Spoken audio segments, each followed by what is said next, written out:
The Cybertruck, and a lot of people are excited about the Cybertruck. I am too. I've driven the car. It's an amazing product. I do want to emphasize that there will be enormous challenges in reaching volume production with the Cybertruck, and then in making the Cybertruck cash flow positive.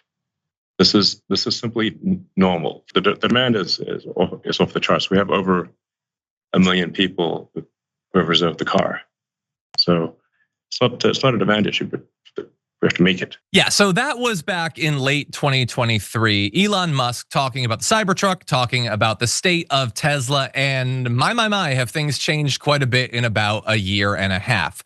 So we don't need to tell you that Tesla stock is massively down from late last year. You already know this. You already know that its brand identity has been destroyed thanks to Elon Musk and all the damage he's doing in the government right now. But there he's talking about the Cybertruck, and we want to focus on that because it's clear, it's been clear for years now. It took many more years to develop the Cybertruck than he initially said. Either he was wrong about that or lying, or maybe both.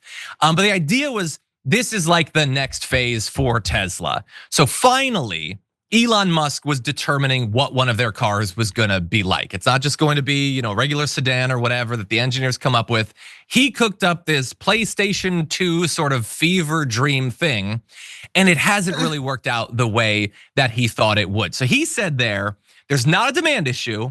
1 million people have pre-ordered this, and they haven't even seen it yet, but they want it that bad. So imagine how many more are gonna want it once they see it. Right now, the issue, the challenge is scaling up our ability to produce them to match all that demand.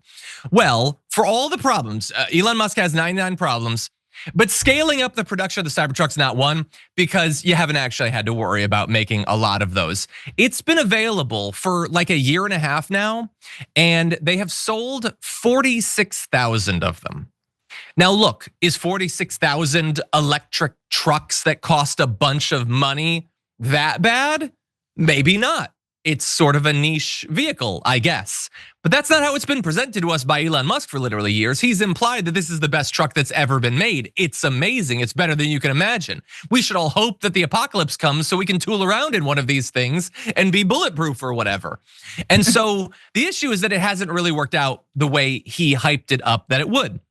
Now, when you look at like a conversion rate estimation in the automotive industry, like people like say that they're gonna want a car, they reserve it or whatever, how many actually do?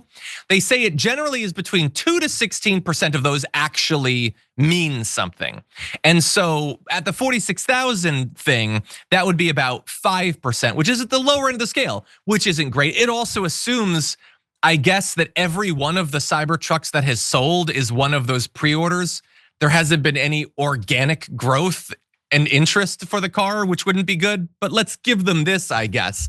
And so why is this? I mean, he was so behind it. He thinks it looks so cool. Why isn't it selling more? Well, I have a few ideas, and I think all of this is really bad for Tesla because they were hoping that this would be like the halo vehicle for the brand.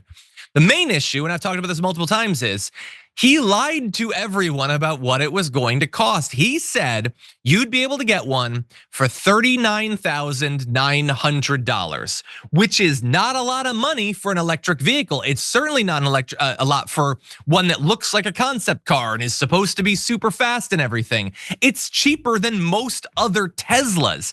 That's how he built it. And so a lot of people put down reservations thinking, oh, hell yeah, I want a $40,000 truck or whatever. Except that's not what they've sold for. For a very long time, you could not get one for less than $100,000.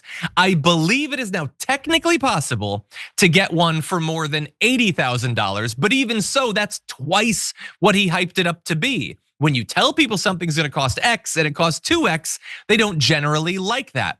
Especially when all the news comes out about quality control issues and recalls and bugs damaging the finish and it breaking down constantly and it can't go off road. That's not good. And so this is, I think, the most crystallized example of the Elon Musk hype hitting cold hard reality and people needing to come to the conclusion that no, the reality's the real thing. His hype just didn't come true. And for some of those people, they're finding out that the money troubles didn't stop with having to pay way more than you thought you would.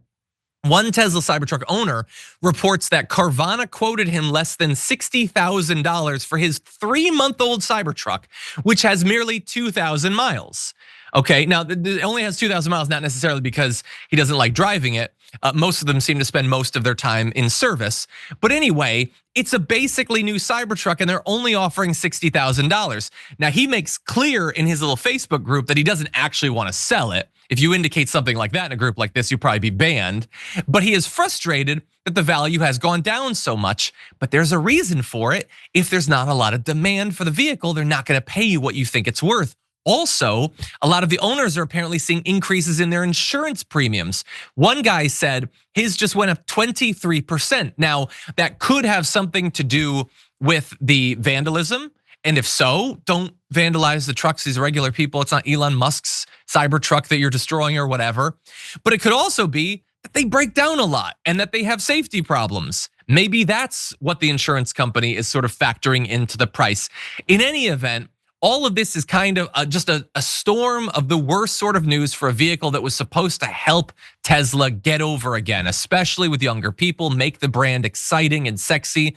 A lot of their vehicles haven't really been redesigned in a long time. There's not really much there to like excite people these days. Cybertruck was supposed to do this, and for a lot of the reasons, including ones we haven't talked about yet, it hasn't really been able to do that. But anyway, Jackson, I'm curious what you make of all this.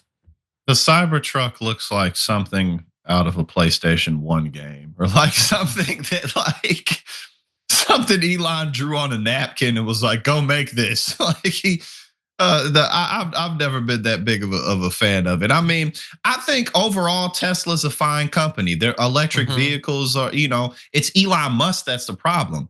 Nothing wrong with SpaceX, nothing wrong with the concept of things like Starlink.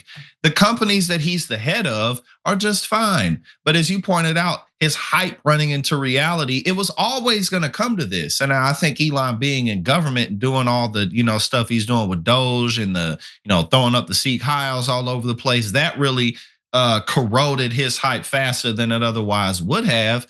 But Teslas are not just unaffordable for a lot of people, but they're still a newer technology, a newer concept. You can't drive them as far. You need charging stations. So, like this, the fact that Tesla stock was higher than like Toyota and all of that, it was always based on the hype. And this dude, he's talking about all this stuff that Tesla's gonna do, and then he brings out the Cybertruck and is like, it's just so enigmatic of who this man is. He's like, all right, it's a bulletproof window, and he throws a ball at it and it breaks.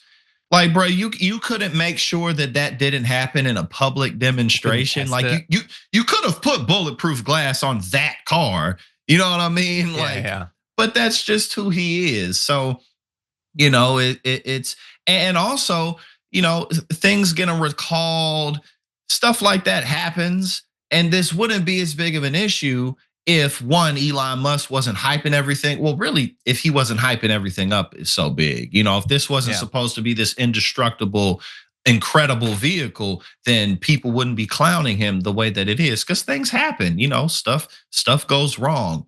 But this is, to me, Elon Musk he kind of seems like a child, a 55-year-old child.